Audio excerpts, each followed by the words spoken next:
ಯಾಕೆ ಬಂದೆ? ನಿಮ್ಮ ಯೋಗಕ್ಷೇಮನ ವಿಚಾರಿಸ್ಕೊಂಡು ಹೋಗೋಣ ಅಂತ ಬಂದೆ.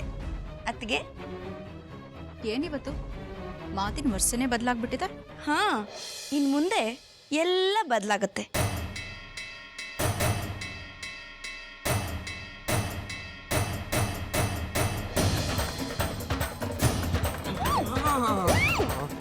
ಏನು ನೀವಿಬ್ಬರದು ಅಣ್ಣ ತಂಗಿರ್ದು ಆಟಗಳು? ನಿಮ್ಮಿಬ್ರು ಆಟನೋ ನಾನು ಊಟ ಕಟ್ಬಿಡ್ತೀನಿ. ಸ್ವಲ್ಪ ಏನಾದ್ರು ಮಿಸ್ ಕಾಡಿದ್ರ ಕೊತ್ತಿನ ಕೋಳಿ ಕತ್ ಮುರಿದು ಬಿಡ್ತೀನಿ. ಹುಷಾರ್ ಡೋರ್ ತೆಗ್ದು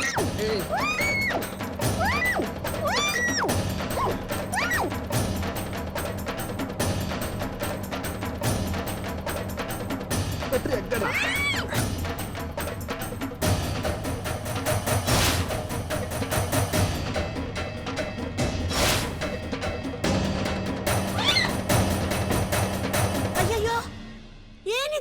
ಅಳಿಯಂದ್ರೆ ಏನ್ ಮಾಡ್ತಾ ಇದ್ದೀರಿ? ಅತ್ತೆಮ್ಮ ಒಂದ್ ನಿಮಿಷ ಒಳಗಡೆ ಬನ್ನಿ, ಹೇಳ್ತೀನಿ. ಅಲ್ಲ ಅಳಿಯಂದ್ರೆ, ನಡಿಯಮ್ಮ ನೀನು.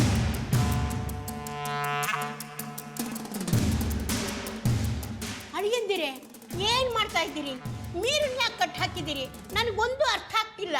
ಅತ್ತೆಮ್ಮ ಇನ್ ಸ್ವಲ್ಪ ಹೊತ್ತಿರಿ, ಎಲ್ಲ ವಿಷಯನೂ ಗೊತ್ತಾಗುತ್ತೆ. ಬಾಬಾ ಬಾಬಾ ಅಣ್ಣ, ಎಲ್ಲಿದೆ ಬಾಬಾ? ಬಾಬಾ ಅಣ್ಣ, ಬಾಬಾ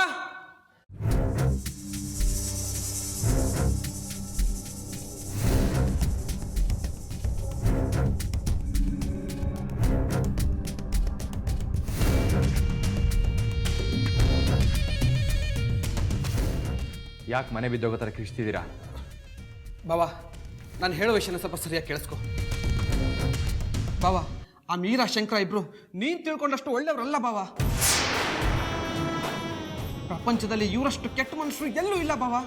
ಬಾಬಾ ಇವಳು ನಿನ್ನ ಜೀವನದಲ್ಲಿ ಬಂದಿರೋದೆ ನಿನ್ನ ಸಂಸಾರನ ಹಾಳು ಮಾಡಿ ನಿನ್ನ ಮೇಲೆ ಸೇರ್ ತೀರಿಸ್ಕೊಳಕ್ಕೆ ಬಾಬಾ. ಏಯ್, ಏನೋ ಹೇಳ್ತಿದ್ಯಾ? ಹೌದು ಬಾಬಾ, ಲಕ್ಷ್ಮಿ ಮನೆ ಬಿಟ್ಟೋಗೋದಕ್ಕೂ ಈ ಮನೆಯಲ್ಲಿನೇ ಕಾರಣ ಬಾಬಾ. ನೀಲ್ಕಂಠ, ಯಾರ ಬಗ್ಗೆ ಮಾತಾಡ್ತಿದ್ಯಾನೋ ಪ್ರಜ್ಞೆ ಇರಲಿ, ಮಾತಿನ ಮೇಲೆ ಹಿಡ್ತಾ ಇರಲಿ. ಬಾಬಾ ಅವರಿಬ್ರು ಮಾಡಿರೋ ಕೆಲಸ ಒಂದ ಎರಡ? ಅವ್ರು ಎಂಥವ್ರು ಅಂತ ಗೊತ್ತಾದ್ರೆ ನೀನೇ ಅವರಿಬ್ಬರನ್ನ ಮಚ್ಚ ತಗೊಂಡು ತುಂಡು ತುಂಡ ಕತ್ತರಿಸ್ಬಿಡ್ತೀಯ.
ಇಷ್ಟೆಲ್ಲ ಮಾಡಿದಾರೆ ಬಾಬಾ, ಈಗ ಹೇಳು ಬಾಬಾ ಇವರಿಬ್ರು ಎಂತವ್ರು ಅಂತ.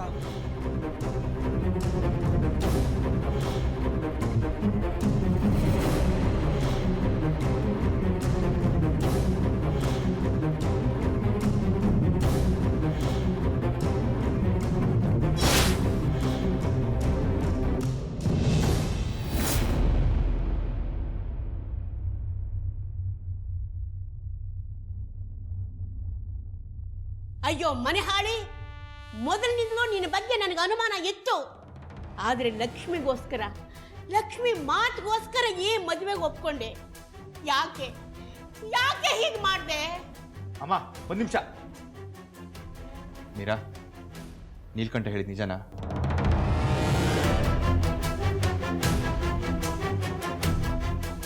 ಹೇಯ್, ಏನೋ ಬೊಗಳದೆ ನೀನು? ಎಂಥವ್ರು ಅಂತ ಸತ್ಯ ಅಂತ ಬೊಗಳದೆ. ಹೇಯ್, ಕುಡ್ಕೊಂಡು ಬಂದು ಮಾತಾಡ್ತಾ ಇದೀಯಾ? ಹ್ಞೂ, ಅವತ್ತು ಸತ್ಯ ಹೇಳಬೇಕು ಅಂತ ಕುಡ್ಕೊಂಡು ಬಂದಿದ್ದೆ. ಆದರೆ ನೀವಿಬ್ರು ನನ್ನನ್ನೇ ಕಿಡ್ನಾಪ್ ಮಾಡಿಸಿದ್ರಿ.